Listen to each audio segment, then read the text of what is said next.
Voici une question à se poser aujourd'hui. Qu'est-ce qui nous empêche d'oser? Quels doutes, quelles peurs, quelles relations nous freinent quand nous cherchons à être pleinement nous-mêmes? Aujourd'hui, samedi 27 décembre, jour de Saturne, la Lune traverse les signes des Poissons et s'enlace d'abord à Saturne, puis à Neptune. Dès le matin, nous baignons dans une sensibilité très poreuse, à l'écoute des courants émotionnels, qu'ils soient de nous ou des autres. Et cette configuration, vu que la Lune est avec Saturne, peut créer un sentiment de retrait, de solitude, parfois même un peu de mélancolie. Et la proximité de Neptune accentue le flou.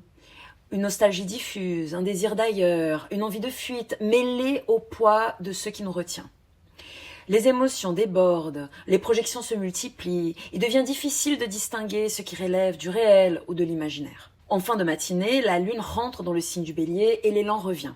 Une envie d'agir, de nous remettre en mouvement, de nous sortir de cet état indistinct et redevenir acteurs de nos vies. En début d'après-midi, le sextile que la Lune dessine à Pluton renforce ce besoin d'affirmation. Quelque chose en nous veut avancer, décider, se positionner. Mais cette impulsion se heurte rapidement à la réalité.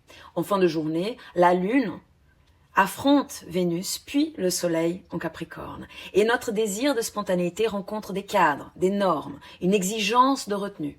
Dans nos relations, Vénus, nous pouvons nous sentir contraints de faire bonne figure, de rester mesurés, au risque de taire ce qui nous anime vraiment. Et quand la Lune se heurte au Soleil, la frustration monte parce que nous entrons dans le premier quartier de Lune.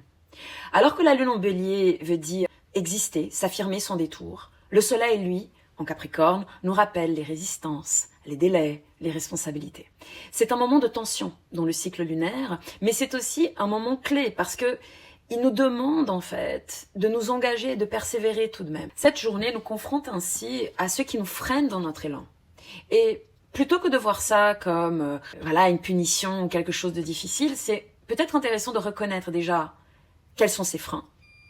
Et en reconnaissant ces freins, de comprendre quel est notre désir profond. Qu'est-ce qu'on essaye de faire pour exister? Alors aujourd'hui, qu'est-ce qui vous retient d'oser? Et quel premier pas, même timide, pourriez-vous poser pour rester fidèle à vous-même? Dites-le en commentaire.